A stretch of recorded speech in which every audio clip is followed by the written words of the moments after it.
ये सिर्फ एक युद्ध नहीं है। Ali Khamenei is confirmed dead in a massive strike on. ये सिर्फ एक इस्लामिक लीडर की मौत नहीं है, ये उस तबाही का ट्रिगर है जो पिछले 40 साल से लूट हो रहा था। आज मिसाइलें सिर्फ आसमान नहीं चीर रही, बल्कि उस भ्रम को तोड़ रही हैं कि हम सुरक्षित हैं। अमेरिका का ईगो, ईरान की जिद और इजराइल का अस्तित्व आज ईरान को खंडहर बना रहा है, लेकिन इसकी आहट भारत तक भी सुनाई दे रही है।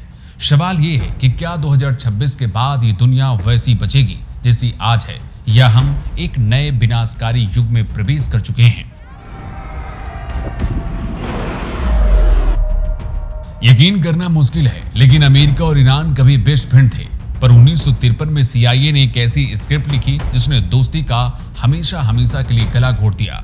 तेल की लालच में ईरान के लोकतांत्रिक PM को हटाया गया और एक कठपुतली PM शाह को गद्दी पर बिठाया गया।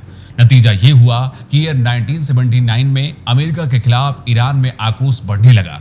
डेथ टू अमेरिका के नारों से तेहरान की गलियां गूंजने लगी। गुस्साई भीड़ ने अमेरिकी दूतावास में घुसकर 52 अमेरिकियों को बंधक बना लिया। इसके बाद 444 दिनों तक पूरी दुनिया ने अमेरिका की लाचारी देखी थी। ये सिर्फ एक राजनीतिक घटना नहीं थी, ये अमेरिका के ईगो पर सबसे बड़ा घाव था। यहीं से शुरू हुई वो नफरत की राजनीति जो आज परमाणु बम की जिद तक पहुंच चुकी है और आज 2026 में मिडिल ईस्ट को बारूद का ढेर बना चुकी है।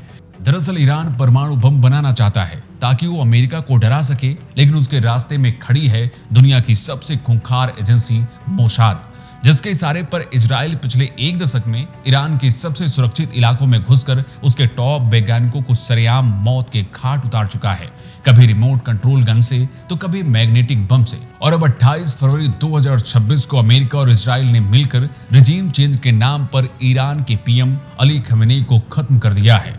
खमेनेई 1989 से ईरान के सर्वोच्च नेता थे। खमेनेई ने ईरान को एक इस्लामिक पावर बनाया और 4 दशकों तक पश्चिम की आंखों में आंखें डालकर उन्हें चुनौती देते रहे।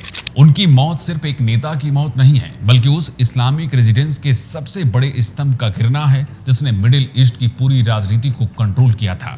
उनकी मौत ऐसे समय में हुई है जब ईरान पहले से आर्थिक संकट, अंतरराष्ट्रीय प्रतिबंधों और अंदरूनी विद्रोह से जूझ रहा था। ये सिर्फ एक हमला नहीं, एक नए कोल्ड वार का आगाज है, जहां अमेरिका के मिसाइलें ईरान के परमाणु केंद्रों को दहला रही हैं। ये युद्ध अब कूटनीति से निकलकर नरसंहार में बदल चुका है। इजराइल और अमेरिका ने तेहरान समेत 10 बड़े शहरों को शमशान बना दिया है। अब तक 200 से ज्यादा लोगों की मौत हो चुकी है और 740 से ज्यादा घायल हो चुके हैं। लेकिन सबसे खौफनाक मंजर तब दिखा जब एक स्कूल पर मिसाइल गिरी और 148 छात्राओं की मौके पर ही मौत हो गई। लेकिन ईरान भी चुप नहीं बैठा, वो डटकर अमेरिका और इजराइल का सामना कर रहा है। 28 फरवरी को खमेनेई का खात्मा कोई इकलौती घटना नहीं थी। अमेरिका और इजराइल ने मिलकर इसके पहले भी अपने दुश्मनों की टारगेट किलिंग कर चुके हैं। याद कीजिए ईरान के टॉप परमाणु वैज्ञानिक मोहसिन को, जिन्हें इजराइल ने रिमोट कंट्रोल मशीन गन से उनके ही देश में ढेर कर दिया था। चाहे सीरिया में ईरानी कमांडरों पर एयर स्ट्राइक हो या इराक में ड्रोन हमले, अमेरिका और इजराइल ने बार बार ये साबित किया है कि उनकी पहुंच तेहरान के बेडरूम तक है। आज का हमला उसी खूनी सिलसिले की असली कहानी बयां करता है। PM मोदी के इजराइल से रवाना होने के महज 40 घंटे के भीतर भारत के सामने इस सदी की सबसे बड़ी कूटनीतिक अग्नि परीक्षा खड़ी हो गई है, जहां एक तरफ इजराइल के साथ भारत की बढ़ती strategic partnership, defence system, intelligence sharing, high tech corporation है, तो दूसरी तरफ ईरान है, जहां भारत ने चाबहार पोर्ट जैसे प्रोजेक्ट में निवेश किया है। ये सिर्फ एक बंदरगाह नहीं, ये पाकिस्तान के ग्वादर और चीन के स्टिंग ऑफ वर्ल्ड्स को भारत का करारा जवाब है। ये वो गेटवे है जो हमें अफगानिस्तान, मध्य एशिया के रास्ते रूस तक जोड़ता है। भारत ने इसे मध्य एशिया और रूस तक पहुंचने के लिए अरबों डॉलर खर्च करके बनाया था, लेकिन इस युद्ध का मतलब है इस गेटवे को हमेशा के लिए बंद होना, जो भारत के लिए सबसे बड़ा नुकसान साबित हो सकता है। ये सिर्फ ईरान, इजराइल या अमेरिका की जंग नहीं है, ये उस लाइफलाइन पर हमला है जहां से भारत की ऊर्जा, व्यापार और रणनीति गुजरती है। भले ही अली खमेनेई की मौत हो चुकी है, मिसाइलें अमेरिका, ईरान और इजराइल के बीच चल रही हैं, लेकिन इसकी गूंज हजारों मीलों दूर हिंदुस्तान तक सुनाई दे रही है।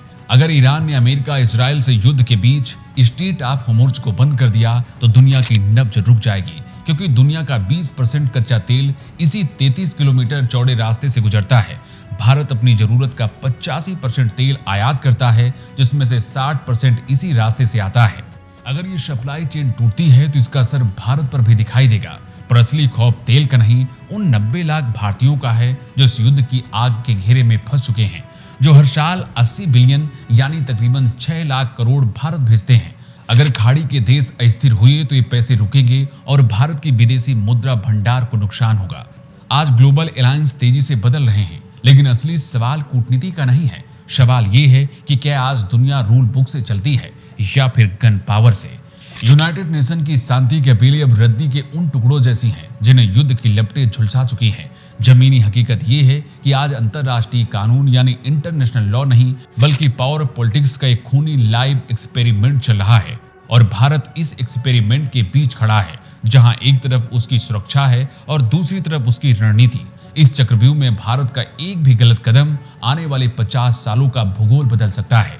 ये युद्ध सिर्फ ईरान और इजराइल का नहीं है, ये दुनिया के भविष्य का युद्ध है। आज ईरान है, कल कोई और भी हो सकता है, क्योंकि दुनिया में अब कानून नहीं बल्कि ताकत राज कर रही है।